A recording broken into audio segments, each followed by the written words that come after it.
예수 십자가에 흘린 피로써 그대는 씻기어 있는가? 더러운 죄 희게 하는 능력을 그대는 참을지 하는가?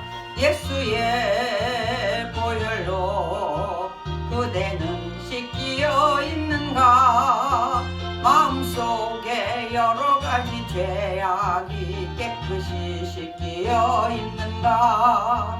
주 예수와 밤낮으로 늘 함께 그대는 행동을 하는가?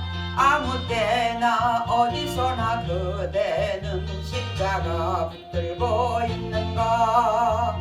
예수의 보혈로 그대는 씻기어 있는가? 마음속에 여러 가지 죄악이 깨끗이 씻기어 있는가? 주님 예수 다시 올 때 그대는 영접할 예복이 있는가? 그대 몸은 거룩한 곳 천국에 들어갈 준비가 됐는가? 예수의 보혈로 그대는 씻기어 있는가? 마음속에 여러 가지 죄악이 깨끗이 씻기어 있는가? 모든 죄에 부어진 예복을 주 앞에 지금 다 벗어서 샘물같이 솟아나는 보혈로 보다 더히게 씻으라. 예수의 보혈로 그대는 씻기어 있는가? 마음속에 여러 가지 죄악이 깨끗이 씻기어 있는가? 다 같이 2021년 1월 17일 주일 감사 예배를 하나님 앞에 드리겠습니다. 사도신경으로 신앙 고백 드립니다. 전능하사 천지를 만드신 하나님 아버지를 내가 믿사오며 그 외아들 우리 주 예수 그리스도를 믿사오니 이는 성령으로 잉태하사 동정녀 마리아에게 나시고 본디오 빌라도에게 고난을 받으사 십자가에 못 박혀 죽으시고 장사한 지 사흘 만에 죽은 자 가운데서 다시 살아나시며 하늘에 오르사 전능하신 하나님 우편에 앉아 계시다가 저리로서 산자와 죽은 자를 심판하러 오시리라. 성령을 믿사오며 거룩한 공회와 성도가 서로 교통하는 것과 죄를 사하여 주시는 것과 몸이 다시 사는 것과 영원히 사는 것을 믿사옵나이다. 아멘. 아멘. 찬송가 365장입니다.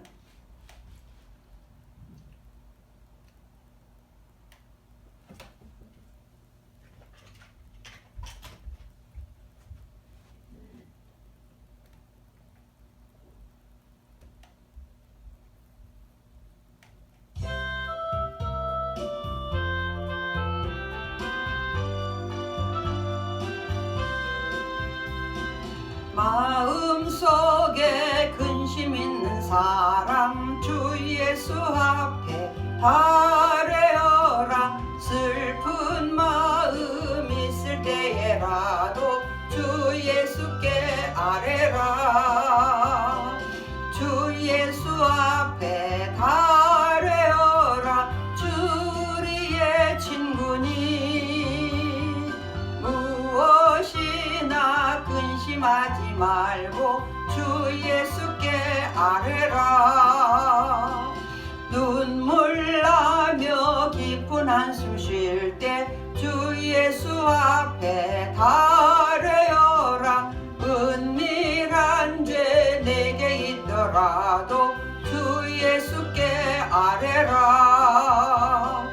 주 예수 앞에 아뢰어라. 주리의 친구니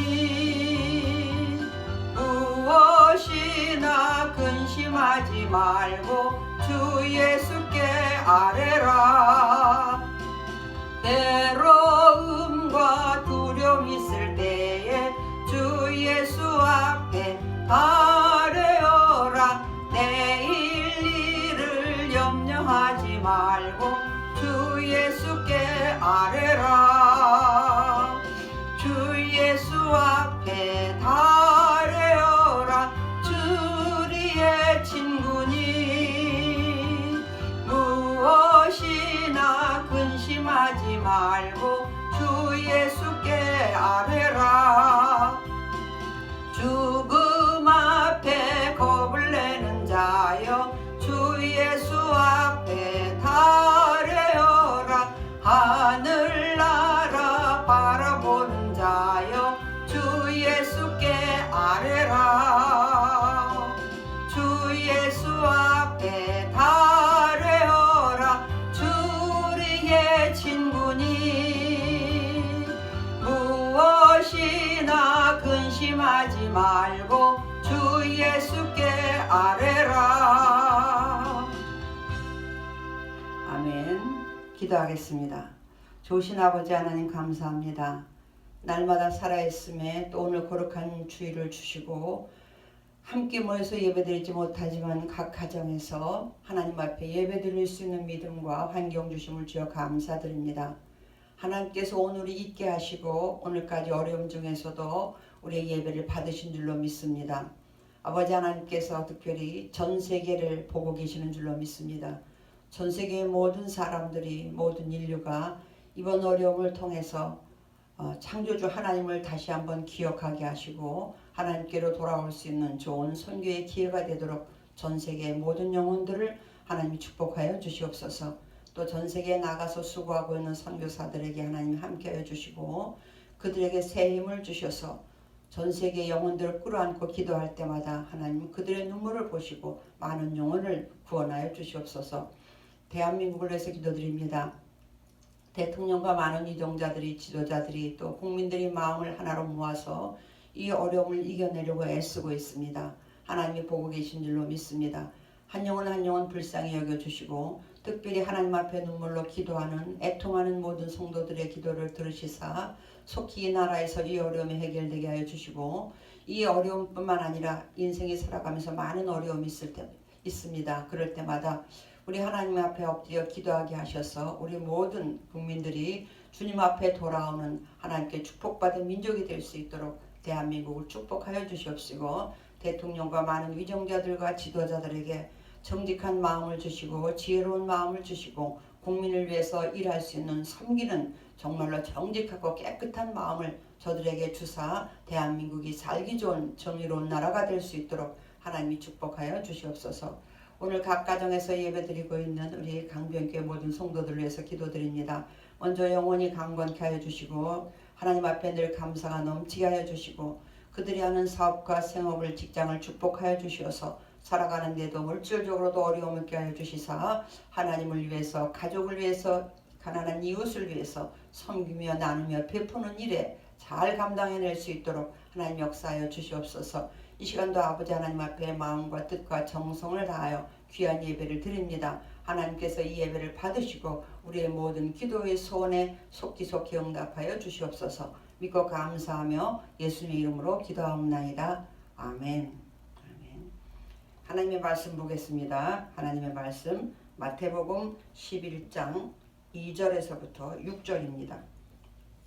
마태복음 11장 2절에서 6절 말씀 마태복음 11장 2절에서 6절 말씀 같이 읽겠습니다. 합독합니다. 시작.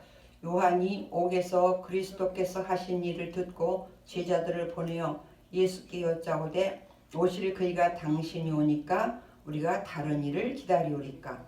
예수께서 대답하여 이르시되 너희가 가서 듣고 보는 것을 요한에게 알리되 맹인이 보며 못 걷는 사람이 걸으며 나병 환자가 깨끗함을 받으며 못 듣는 자가 들으며 죽은 자가 살아나며 가난한 자에게 복음이 전파된다 하라.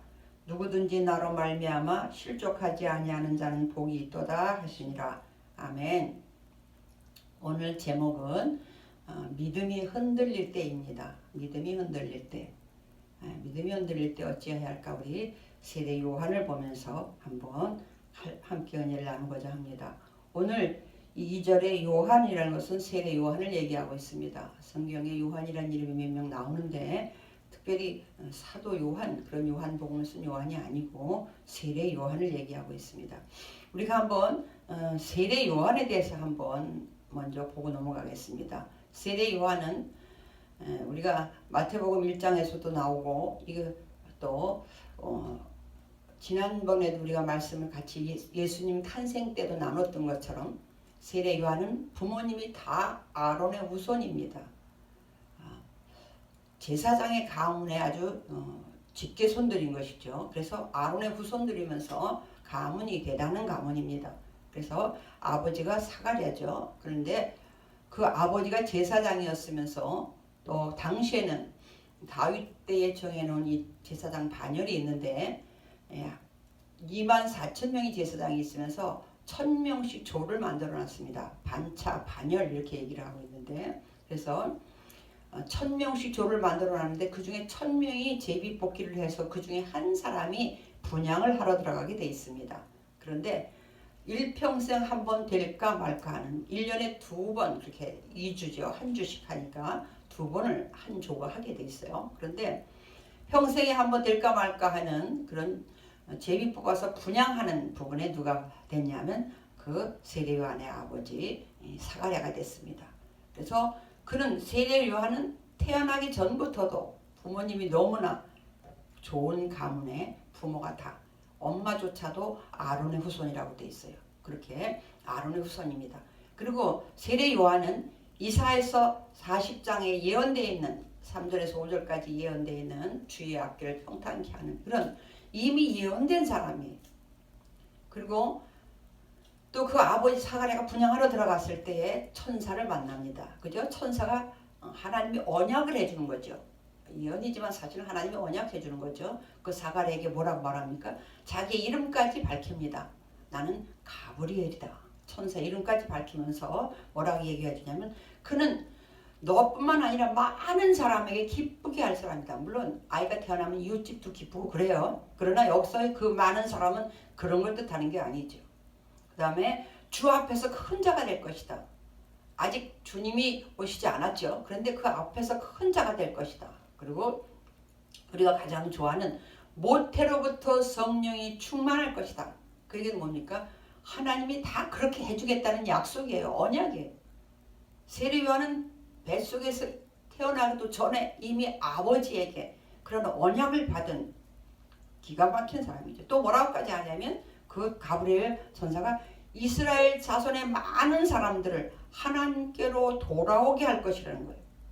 뭡니까? 선지자들이 하던 일이죠. 회개하고 돌아오라. 그때 이스라엘은 바벨론 포로 이후에 열왕기 26장, 25장 이후에 얼마나 많은 남북한 갈라져서 남쪽과 북쪽이 갈라져서 모두 39명의 왕들이 있었는데 그 왕들 중에서도 하나님 앞에 그만 다 결국은 하나님이 심판을 받을 수밖에 없는 그래서 바벨론 포로로 잡혀갔다. 그 이후로 많은 나라들에게 넘어가면서 몇백 년의 세월을 그들은 흩어지면서 하나님으로부터 마음이 많이 떠나갔죠.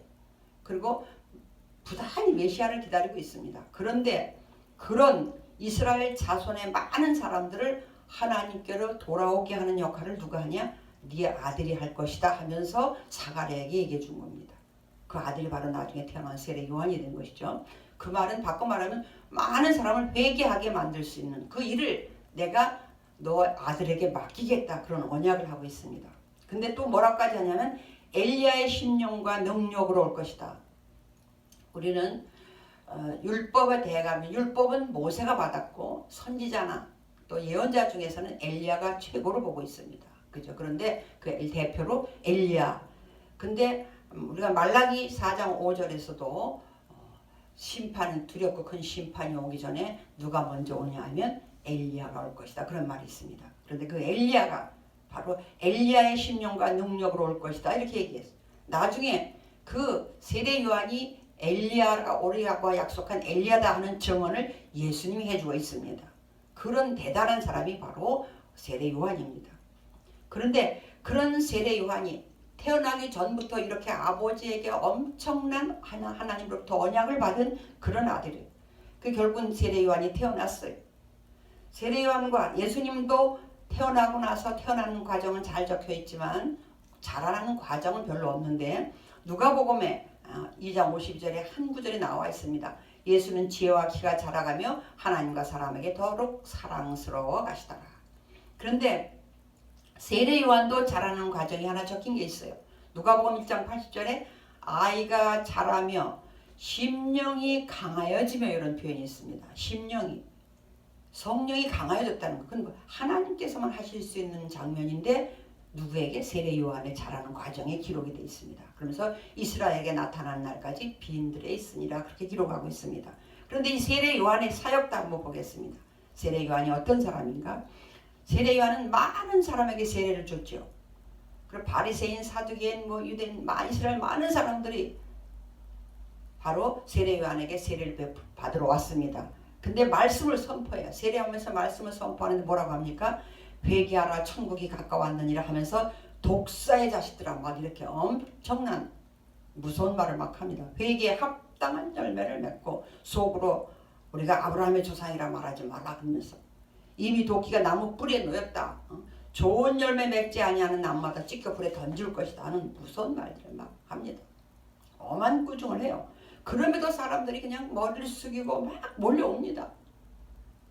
그렇다고 해서 기적을 베풀거나 그러지도 않아요. 세례 요한은. 그 책망만 무섭게 하는데도 사람들이 몰려옵니다. 안드레 그런 사람들도 또 사도 요한 그런 사람들도 세례 요한의 제자였잖아요. 그럼 열심히 일하다가 또 가서 막 책망 듣는데도 또 그냥 어찌할꼬 맞아 하고 또 오는 거예요. 그렇게 세례 요한은 겁없이 막 하나님의 말씀을 책망을 회개하라고 그렇게 던졌던 사람이. 그럼에도 백성들이 막 무섭고 떨리는 마음으로 두렵고 떨리는 마음으로 그 앞에 모여서 회개했던 그런 사람이.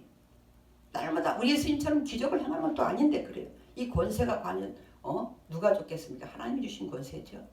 근데 이 권세가 어느 정도였냐면 누가복음 2장 15절에 사람들이 요한을 혹시 그리스도가 아닌가? 속으로 그랬다는 거예요. 심중에. 혹시 그리스도가 아닌가? 그걸 알고 요한이 아니다 이렇게 말을 합니다만은 그 정도의 사역을 감당했던 사람이에요. 심지어 또 세례 요한이 예수님에 대한 체험도 있잖아요. 예수님에 대한 직접적인 체험. 그것은 꼭 믿음이 됐고 그것이 확신으로 변했고 그것이 증언하는 증인이 되는. 그래서 많은 곳에서 세례 요한이 예수님을 하나님의 아들이라고까지 증언하는 그런 예수님에 대한 세례 요한의 사역을 보면 예수님을 세례 줄 때 그래서 우리는 세례 요한이라고 말하는 것이죠. 예수님을 세례 줬기 때문에 그래요. 다른 사람들은 많이 세례 줘서가 아니라 베드로도 많은 사람 세례 줬죠. 세례 베드로라고는 안 하죠. 근데 세례 요한은 예수님을 세례 줬기 때문에 세례 요한이라고 합니다. 근데 그때 하늘이 열리고 성령이 비둘기같이 내려서 예수님 위에 임하고 그리고 하늘에서 하나님의 음성까지 들려옵니다. 이는 내 사랑하는 아들이 내가 기뻐하는 자라. 지금 세례 요한이 듣고 있는 거예요. 놀라운 보고 듣고 체험하는 확실한 체험을 하죠. 이것 때문에 요한복음 1장 32절과 34절에서는 이렇게 하는 거야. 나도 그때 몰랐다. 근데 하나님이 이때만 역사하신 게 아니라 미리 알려줬더라고요. 지금 얘기한 요한복음 32절에서 34절까지 1장 보면 뭐라고 말하고 있냐면 나도 몰랐다. 그분이 하나님의 아들인지. 그런데 나보고 가서 세례를 주라고 하니까 하나님이거든요. 하나님이 누군가에게 네가 세례 줄 때 누군가에게 어떤 사람에게는 성령이 임할 것이다. 그가 곧 성령과 불로 세례를 줄 사람이다. 그래서 내가 보니까 세례를 주는데 예수님 위에 그렇게 하더라. 그래서 그가 하나님인 걸 내가 알았다. 이렇게 요한복음 1장 32절에서 34절까지 증언을 합니다. 예수님에게 세례를 주고 확실히 하나님이 그 위에 역사하는 것을 보고 듣고 체험한 확증된 증인이에요. 예수님에 대해서. 그러면서 그가 뭐라고 말합니까? 성령과 불로. 나는 물로 세례 주지만 내 뒤에 오시는 이는 성령과 불로 세례를 줄 것이다. 그리고 그는 알곡과 쭉정에도 심판하실 분이다. 내가 오히려 6개월 예수님이 늦게 태어나셨죠. 그런데도 뭐라면 나보다 더 먼저, 나보다 늦게 오지만 나보다 먼저 계신 분이다. 그분이 그렇게 얘기를 합니다. 그러면서 나는 그분의 신발끈 푸는 자격조차도 없는 그런 사람이다. 그때. 그래서 보라 세상 죄를 지원하는 하나님의 어린 양이다. 아주 세례 요한이 예수님에 대해서 한 증언이 너무나 많습니다. 결론적으로 그는 하나님의 아들이다. 요한복음 1장 34절에서 그래요. 그렇게 놀라운 체험과 확신과 보고 듣고 했던 요한이 오늘 마태복음 11장 본문에 돌아와서 2절에 요한이 옥에서, 그런데 지금 요한은 감옥에 갇혀 있어요. 우리가 잘 아는 것처럼 요한은 바른 말을 직언도 정의로, 우리 하나님께서 구약의 많은 선지자들에게 계속 알려줬던 얘기가 뭐냐면 사회를 정의롭게 공평하게 공의와 정의 이런 얘기를 많이 하십니다. 그러니까 세례 요한도 정의롭게 사회를 만들고 싶은 거죠. 그래서 당시 헤롯 왕에게, 헤롯 왕이 동생의 부인이죠. 제수 씨하고 하여튼 다시 결혼을 해서 살게 된 걸 보고 감히 누가 헤롯 왕에게 책망을 하겠어요? 근데 그 바른 말을 한 것 때문에 감옥에 들어가 있죠. 근데 옥에서 지금 2절에 그리스도께서 하신 일을 듣고 제자들을 보냅니다. 누가 보면 2명이라고 돼 있어요. 보내가지고 예수님한테 질문을 합니다. 예수님, 당신이 그리스도입니까? 아니면 우리가 다른 사람을 기다려야 됩니까? 가서 질문을 하게 합니다. 그 얘기는 뭡니까? 지금 감옥에서 그 세례 요한에게 회의가 좀 의심 생겼다는 얘기예요. 고민이 생겼다는 얘기예요. 예수님이 메시아 맞는가? 메시아라는 건 구원자라는 뜻이죠. 그죠? 예수라는 이름은 당시에 많이 있었죠. 근데 저 예수님이, 나사렛 예수님이 정말 구원자 맞는가? 그런데 지금 제가 좀 아까 말씀드렸듯이 얼마나 많은 체험을 했습니까? 예수님에 대해서. 그리고 하나님의 아들이라고 증인이라가지고 증언까지 했어요. 그런데 하나님의 음성으로 들었어요. 그런데 왜 이렇게 됐을까? 왜 이렇게 의심할 수밖에 없는 믿음이 흔들리는 일이 생겼을까? 오늘 한번 그 문제를 보고 같이 의논을 하기 바랍니다. 우리가 인간이 살아가면서 우리도 마찬가지야. 이 세례 요한이 그 정도였다면 이렇게 대단한 사람이 나중에 예수님 그럽니다. 여자가 낳은 자 중에 세례 요한보다 큰 이가 없다. 이렇게 칭찬할 정도의 사람인데 왜 그런 흔들림이 있었을까? 그렇다면 우리는 말할 것도 없겠죠. 살아가면서 이것이 하나님 뜻인가 아닌가 막 흔들림이 얼마나 많겠습니까? 오늘 왜 세례 요한은 이런 일이 생겼을까? 옥에 감옥에 있다는 얘기죠. 아마도 물론 그때 당시에 모든 사람들은 메시아관이 정치적인 메시아, 우리 지난주에 했죠. 혁명적으로 와서 막 이방 나라를 심판하고 잃어버렸던 다윗의 영광을 다시 찾고 전 세계적으로 그런 나라가 될 줄을 알고 기다렸다고 그랬어요. 메시아관이 그랬다고 그랬죠. 아마도 세례 요한도 그럴 수는 있을 것입니다. 그러나 무엇보다도 적어도 다른 사람이라면 모를까? 세례 요한은, 예수님은 세례 요한한테 세례까지 받으신 분인데 세례 요한이 억울하게 지금 옥에 갇혀 있는데 아무 손을 쓰는 일이 없어요. 자기한테 달라지는 게 없어요. 아마 그 부분에 고민을 했던 것 같아요. 적어도 예수님이 메시아라면 나한테 무슨 얘기라도 있어야 되지 않겠는가? 그죠? 우리가 바꿔놓고 생각해도 그렇죠. 그런데 예수님은 거기 하나 무슨 반응이 없어요. 아마 그때 세례 요한이 고민했던 것 같아요. 우리가 살아가면서 큰 문제가 생겼다든지 환경에 어려움이 왔다든지 내 뜻대로 뭐가 되지 않는다고 할 때 그때 우리는 흔들릴 수 있습니다. 이 하나님 뜻 맞는가? 하나님 지금 내 기도를 듣고 계시는 건가? 환경의 문제가 내 뜻대로 해결되길 바라거든요. 근데 지금 내가 원하지 않는 뜻대로 되는 것도 하나님의 뜻일 수 있지만 우리는 착각할 수 있죠. 또 빨리 해결되지 않을 때 뭔가 내가 불공평하다고 정의롭지 않다고 내가 불공정한 대접을 받고 있다고 생각할 때 우리는 그런 어려움에 봉착할 수 있습니다. 그래서 내 믿음에 대해서 혹은 하나님과 또 예수님에 대해서 성령의 역사에 대해서 분별이 안 되고 그러면 믿음을 놓게 되는 거죠. 흔들리게 되는 거죠. 세례 요한도 결국은 사람이었습니다. 그 많은 체험을 했음에도 불구하고 예수님한테 당신이 진짜 메시아입니까? 아니면 우리가 다른 사람을 기다려야 됩니까? 이렇게 질문을 하죠. 오늘 우리는 그런 질문을 해온 세례 요한에게 예수님의 대답은 참 우리가 이해하기 좀 어려운 것 같은 대답을 합니다. 분명하면서 2절에 예수께 여짜오되 오실 그이가 당신이 오니까 우리가 다른 일을 기다려올까? 3절 했더니만 예수님의 대답이 나옵니다. 4절 예수께서 대답하여 이르시되 분명한 것은 뭐예요? 응답은 왔어요. 예수께서 대답하셨다는 얘기는 뭡니까? 응답하셨다는 얘기죠. 근데 그 응답이 내가 메시아다. 아니다 이렇게 간단하게 해주면 될 텐데 그렇게 말씀하지 않습니다.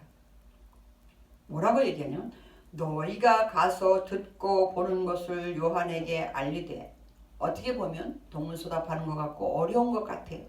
그러나 이것을 들은 예수님은 다른 사람은 몰라도 요한은 이렇게 말하면 알아들을 걸 알았습니다.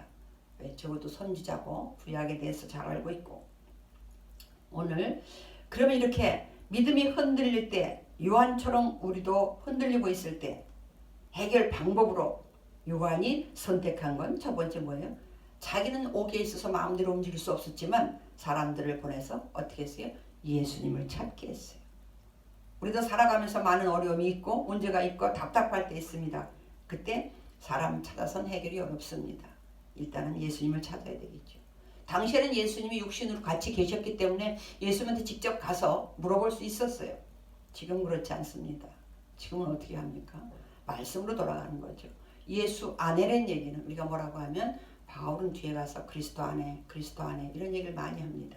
예수 안에란 넓게 얘기하면 교회 안에, 그리고 정확하게 말하면 말씀 안에 거죠. 말씀 안에 있는 것이 예수 안에 있는 거죠. 말씀으로 돌아가야 되는 것이죠. 그리고 예수님께 돌아가는 것이죠. 그래서 어떤 방법으로 갑니까? 기도로 갈 수 있죠. 먼저 기도로 예수님한테 돌아가는 거죠. 예배로 예수님한테 돌아가는 것이죠. 돌아가서 예수님의 응답을 기다릴 때 예수님이 대답하셨어요. 대답하여 이르시되 응답했어요. 그 응답이 우리가 알아들을 수 없을 수도 있어요. 너희가 가서 듣고 보는 것을 요한에게 알리되. 아니 내가 메시아다 아니다 이렇게 간단하게 해주실 수 있는 건데 그렇게 말하지 않았어요. 듣고 보는 것을 요한에게 알리라 그러면서 5절에 깁니다. 맹인이 보며 못 걷는 사람이 걸으며 나병 환자가 깨끗함을 받으며. 당시에 지금도 이런 현상이 일어난다면 지금도 기적이죠. 그때 당시로 봐서는 기적이 아니라 천지개벽이죠. 정말 있을 수 없는 사건들인 거죠. 못 듣는 자가 들으며 특별히 죽은 자가 살아나며 가난한 자에게 복음이 전파된다 하라 이렇게 얘기하라는 거예요. 놀라운 것은 예수님께로 돌아갔더니 두 번째 예수님께서 응답하셨어요. 근데 그 응답이 우리가 알아들을 수도 있고 다른 사람이 들으면 모를 수도 있는 애매모호한 것 같아요. 그런데 놀라운 것은 이 세례 요한은 알아들었을 것이에요. 이것이 전해지면. 왜냐하면 이것이 이사야서 35장과 61장에 있는 말씀이거든요. 메시아가 오시면 이런 일을 하실 것이다. 근데 지금 그 일을 예수님이 하고 계시거든요. 이 700년 이상 이사야가 한 BC 740년 정도쯤에 활동한 선지자니까 적어도 700년 이상 이 얘기를 그들은 듣고 또 듣고 또 듣고 계속 선조들로부터 들었을 것입니다. 더군다나 이렇게 세례 요한 같은 사람들은 구약에 능통하겠죠. 그런데 다른 사람은 몰라도 다른 사람도 알겠지만 특별히 세례 요한 정도라면 이렇게만 말해줘도 그는 알아들었을 것입니다. 우리 예수님의 응답은 다른 사람은 모르는데 본인은 알 수 있습니다. 근데 그것이 그 자리에서 금방 알지 못할 수도 있어요. 오늘날은 예수님의 응답이 뭘로 온다 그랬어요? 예수님이 안 계시기 때문에 지금은 몸으로 계신 게 아니죠. 이제는 영으로 계시죠. 우리에게. 그래서 오늘날은 기록된 말씀을 보고 깨닫고 선택은 믿고 안 믿고 선택은 또 누가 해요? 세례 요한이 해야 돼요. 오늘날 마찬가지예요. 저와 여러분에게 하나님의 말씀으로 기도 중에 응답도 말씀 중에 예배 중에 응답 주실 수 있어요. 찬송 중에도. 근데 그 믿고 안 믿고는 또 역시나 저와 여러분의 몫입니다. 그것은 세례 요한의 몫이에요. 그래서 어떤 선교사가 지난번에 간증을 들으니까 이런 얘기를 해요. 신앙은 카누 경기와 같아. 카누하다. 카누는 배에서 일렬로 쭉 몇 사람이 타가지고 배를 저어 가는 거죠. 근데 카누는 앞으로 갑니까? 뒤로 갑니까? 뒤로 가요. 그래서 지나온 걸 보면서 뒤로 가요. 그것이 카누 경기예요. 지나온 건 잘 보여요. 근데 앞은 안 보여요. 지나온 거를 기준으로 뒤로 가는 거예요. 놀랍게도 우리는 보통 사람은 앞으로 가죠. 근데 카누는 뒤로 가요. 그러면서 어떤 형사님이 마치 신앙생활은 카누 경기와 같다. 앞은 안 보인다. 그러나 뒤는 확실하지 않느냐. 내가 살아온 길이기 때문에. 그 살아오면서 예수님과 많은 또 응답도 간증도 많은 체험을 했을 것이다. 그것을 보고 보이지 않는 길을 가는 것이 신앙생활이다. 그런 말을 해요. 맞는 것 같아요. 우리 앞길은 눈에 보이지 않습니다. 그러나 뭘 보고 갑니까? 지난날 주님이 나와 함께 했던 것, 그것을 기준으로 주님이 확실하시다는 것. 또 이럴 때 이렇게 응답하셨던, 그때 응답하셨던 하나님은 반드시 응답하실 거죠. 유대인들에게 하나님께서 계속 출애굽의 얘기를 하시는 말씀은 왜 그렇습니까? 그때 그 하나님이 지금도 변함없이 그 능력과 그 사랑을 가지고 계시다는 것. 그것을 말씀하기 위해서 그 얘기를 몇 번이고 하시잖아요. 그렇습니다. 오늘 이렇게 믿음이 흔들릴 때, 어려움이 올 때, 회의가 올 때, 그럴 때는 해결하는 방법은 예수님을 찾아서 그 말씀 속에서, 그러면 예수님이 응답을 주시는데 그 응답이 다른 사람은 몰라도 결국 나는 깨닫게 되는데 그 자리에서 못 깨달을 수도 있더라는 거예요. 그것이 지나놓고 봐야 알 수도 있어요. 그런데 더 놀라운 말씀을 합니다. 우리 6절에서 다시 한번 읽겠습니다. 누구든지 나로 말미암아 실족하지 아니하는 자는 복이 있도다 하시니라. 그렇게 말씀했어요.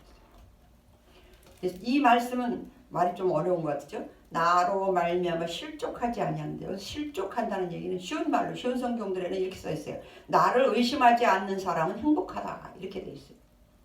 그래서 여기서 실족하다 뭐 그런 얘기는 믿고 복종해야 될 대상을 불신하기 시작하는 거예요.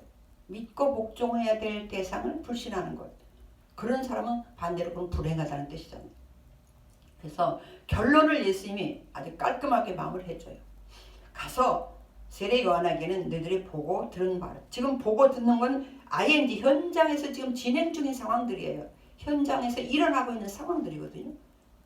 물론 그동안은 많이 아마 왔다 갔다 하면서 예수님의 소식을 전했겠죠. 그런데 지금 현장에서 이런 사람이 일어나고 있는 거예요. 맹인이 보고, 못 걷는 사람이 걷고, 나병 환자가 깨끗해지고, 이런 일이 지금 일어나고 있거든요. 심부름원, 세례 요한의 심부름원은 그들도 보고 있어요. 이 본 상황을 가서 그대로 전해라. 그러면 세례 요한이 알 것이다 그 얘기죠.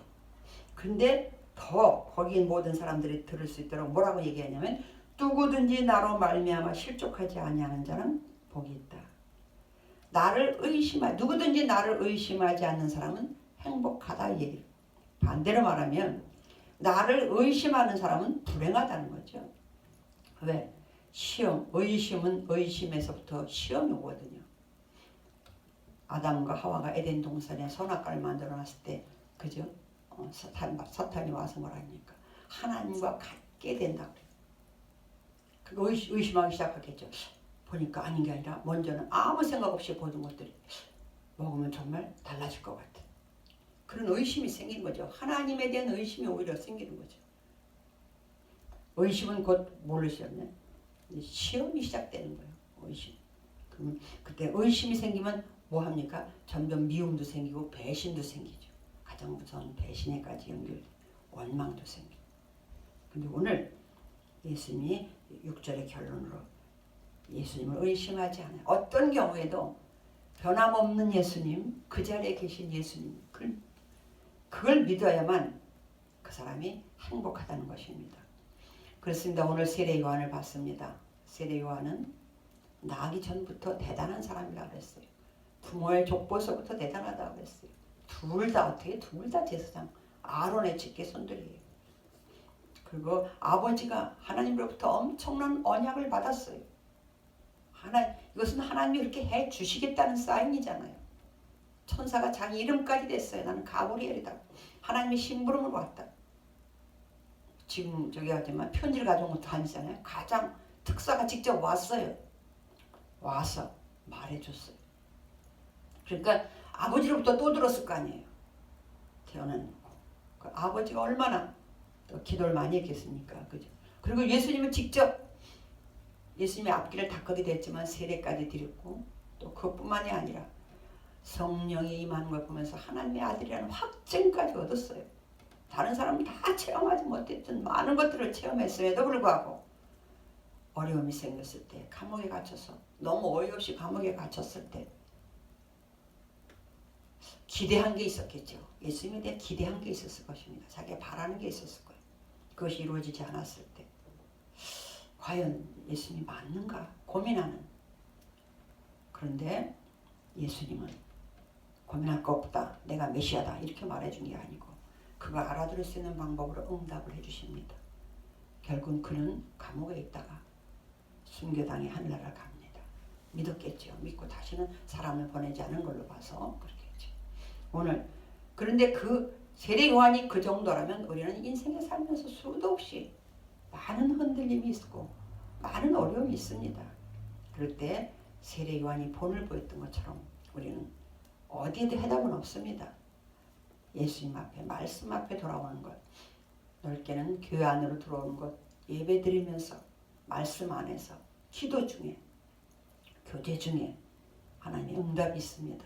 그 응답이 내가 못 알아들을 수도 있어요. 다른 사람들이 보기엔 또 황당하다고 할 수도 있어요. 그러나 본인은 알아들을 수 있는 응답입니다. 그 본인을 알아들을 수 있을 때까지 기도하셔야죠. 또 알아들을 수 있을 때까지 하나님의 방법을 동원하실 것입니다. 그럼에도 불구하고 신앙은 칼로 나무 자르듯이 음식을 자르듯이 이렇게 탁탁 되는 게 아니죠. 아까 말씀드린 것처럼 카누와 같이 지나간 것은 내가 체험했기 때문에 확실한데, 역사이기 때문에 확실한데, 내일은 미래잖아요. 세상에서는 미스테리라고 해요. 내일은 알지 못하는 날이잖아요. 그러나 뭘 기준으로 갑니까? 과거에 하나님이 함께 하셨던 여호와 삼마, 거기에도 함께 하셨던 그 하나님, 늘 나의 일을 인도하셨던, 내가 어려울 때 기도하면 들어주셨던, 그 돌이켜보면 나보다 나를 더 잘 알고 나를 잘 인도하셨던 그 하나님을 보면서 가는 거죠. 앞에 보이지 않지만 가는 겁니다. 그런데 예수님의 깔끔한 결론은 뭐냐? 예수님을 의심하지 않을 때 그 사람이 가장 행복하다. 우리가 이 세상에 살면서 가장 원하는 게 뭡니까? 행복이잖아요. 행복. 그런데 예수님이 뭐라고 말씀해줘요? 예수님을 의심하지. 예수님은 변함없는 하나님의 아들이고 구세주 메시아인 것을 의심하지 않는, 그리고 그렇게 할 때 그분이 하신 모든 말씀도 의심하지 않게 되는 거죠. 언젠가 사도 바울에 대해서 제가 설교할 때 사도 바울이 사도권에 대해서 그렇게 강조했던 부분이 뭐냐면, 사도권이 흔들리면 그 사도가 말한 모든 게 흔들리기 때문에, 신뢰를 못 받기 때문에 그걸 강조했던 것처럼 예수님이 메시아인 것을 확실히 믿어야 예수님이 말씀하신 것도 믿게 돼 있잖아요. 그래서 예수님이 메시아인 것을 확실히 믿고 의심하지 않을 때 그 사람이 가장 행복하다. 왜? 그 안에 모든 인생의 해답이 있을 뿐만 아니라 그 안에 영원한 생명, 영생이 있다는 것을 믿기 때문이죠. 그렇습니다. 오늘 저와 여러분은 오늘 이 시간도 흔들릴 수 있습니다. 그러나 그럴 때마다 주 안에서 말씀으로, 기도로, 예배로, 찬양으로 흔들리지 않는 영원한 생명이 있는 주님과 함께 말씀 문제 해결뿐만 아니라 날마다 승리하시기를 주의 이름으로 축원을 드립니다. 축원을 드립니다. 기도하겠습니다. 주님 감사합니다. 그렇습니다. 오늘 세례 요한을 봤습니다. 세례 요한은 태어나기도 전에 부모님이 제사장 가문일 뿐만 아니라 아버지는 예배 집례하러 들어가서 분향하러 들어가서 가브리엘 천사를 만나고 그 가브리엘 천사를 하나님이 보내셔서 하나님이 놀라운 개인적인 언약을 해줌으로 태어난 것이 바로 세례 요한이고, 그런 예수님을 직접 세례 줬고 세례 주면서 하나님의 음성을 들었고 성령이 예수님 위에 임하는 것을 보면서 하나님이 기뻐하는 자라고 하는 하나님의 음성까지 듣고 그가 많은 사람들에게 증인으로서 예수님을 증거했던 사람임에도 불구하고 그가 감옥에서 어려움이 있을 때 고뇌하는 모습을 보면서, 힘들어하는 모습을 보면서 저희들은 얼마나 많이 힘들고 고뇌하며 흔들리며 의심하며 그러겠습니까? 그러나 아버지 하나님께서 그럴 때마다 우리에게 무엇인가 사인을 주실 줄로 믿습니다. 그럴 때 우리가 할 수 있는 것은 다시 주님을 찾는 것, 말씀으로 돌아가는 것, 예배를 회복하고 기도를 회복하고 찬송을 회복하고 하나님 앞에 감사가 회복되는 길인 줄로 믿습니다. 그럴 때 영원한 생명이신 주님 안에서 우리가 예수님께서 주시는 응답으로 하루하루 문제뿐만 아니라 영원한 생명을 주님께 맡길 수 있는 우리의 삶이 되는 줄로 믿습니다. 세례 요한이 했던 것처럼 우리가 모든 문제를 놓고 세상에서 고뇌하거나 또 낙심하거나 의심하거나 그런 것이 아니라, 포기하는 것이 아니라 예수님께 돌아와서 말씀 안에 돌아와서 오늘도 승리하며 날마다 주와 함께 동행하는 기쁜 하루하루, 행복한 하루하루가 되게 하여 주시옵소서. 나를 의심하지 않는 자가 행복하다 하셨사오니 아버지 하나님께서 저희들에게 의심이 날마다 사라질 수 있는 믿음을 주셔서 늘 주님과 동행하는 의심 없는 삶이 우리 일평생을 인도해 갈 수 있도록 하나님 역사하여 주시옵소서. 믿고 감사하며 예수님 이름으로 기도드립니다. 아멘. 아멘. 우리 찬송가 50장 드리면서 드리는데 드려진 예물을 위해서 기도하겠습니다.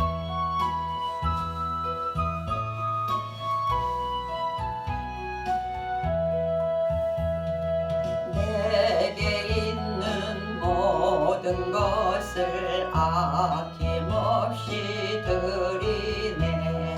사랑하고 의지하며 주만 따라 살리라. 주께 드리네. 주께 드리네. 사랑하는 구주 앞에 모두 드리네. 내게 있는 모든 것을 겸손하게 드리네. 세상 욕심 멀리하니 나를 받아 주소서. 주께 드리네. 주께 드리네. 사랑하는 구주 앞에 모두 드리네. 내게 있는 모든 것을 주를 위해 드리네. 주의 성령 충만하게 내게 내려 주소서. 주께 드리네. 주께 드리네. 사랑하는 구주 앞에 모두 드리네. 아멘. 기도하겠습니다. 좋으신 하나님 감사합니다. 날마다 살아가면서 먹고 마실 수 있는 풍족한 것 주신 거 감사하고 살기 좋은 나라에 살게 하심을 주여 감사합니다. 우리가 이렇게 하나님께서 넉넉히 주셨을 때에 우리 힘든 어려운 이웃들과 함께 나누며 함께 행복해질 수 있도록 하나님 우리의 삶을 더 축복하여 주시옵소서. 이 시간도 가진 것 중에 하나님의 모든 것을 주신 것 중에서 아주 적은 것 하나를 구별해서 하나님께 드렸습니다. 하나님 11조 예물과 감사 예물 각종 예물을 하나님 앞에서 구별해서 드립니다. 하나님께서 기쁨으로 받으시고 저들의 삶에 주님의 평강이 넘치게 하여 주시고 늘 성령의 충만함과 성령의 위로를 받게 하여 주시고 많은 영혼들을 살리는 일에 힘쓸 수 있도록 하나님께서 가는 곳곳마다 만남의 축복을 허락하여 주시옵소서. 이 물질 위에 하나님이 크게 축복하여 주실 것을 믿사오며 예수님의 이름으로 축복하며 기도하옵나이다. 아멘. 아멘. 교회 소식을 전해드립니다. 이제 하나님 앞에서 속히 빨리 대면 예배를 드릴 수 있는 날이 속히 올 줄로 믿습니다. 집안에서 비대면 예배라고 너무 여러 가지 소홀하지 마시고 말씀과 기도에 틈틈이 나는 대로 열심히 해주시기 바라고 제가 가끔 단톡에 올리면 그 말씀을 아무리 바쁘고 힘들지만 읽을 수 있도록 애쓰시기를 주의 이름으로 축복합니다. 우리 다 같이 축복성 드리겠습니다.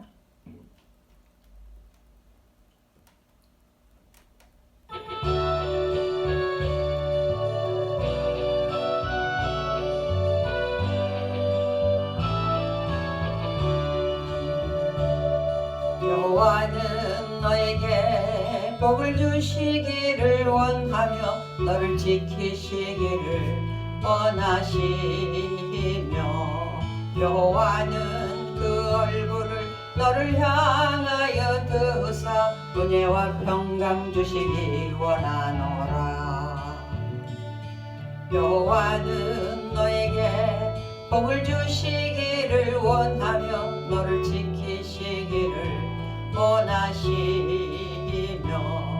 여호와는 그 얼굴을 너를 향하여 뜨사 은혜와 평강 주시기 원하노라. 너를 보배롭고 존귀하게 여기시는 하나님이 내 삶 속에서 이 약속을 신실하게 이루시리.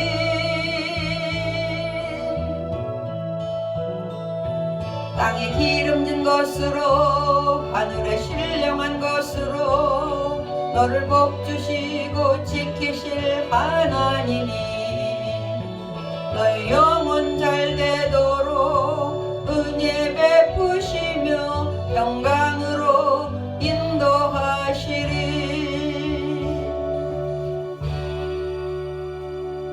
축도하겠습니다. 이제는 우리 주 예수 그리스도의 은혜와 하나님 아버지의 극진하신 사랑하심과 성령님의 교통하시고 위로하시고 내주 충만한 역사가 우리에게 어려움이 왔을 때 오직 주 안에서 해결받기를 원하고 주께로 돌아가기를 원하는 여기 머릿속에 사랑하는 성도 위에 각 가정에서 예배드리는 모든 성도들과 그 가족들과 하는 사업과 생업과 직장 위에 이 나라 민족과 열방 위에 이제로부터 영원토록 함께 있을지어다. 아멘.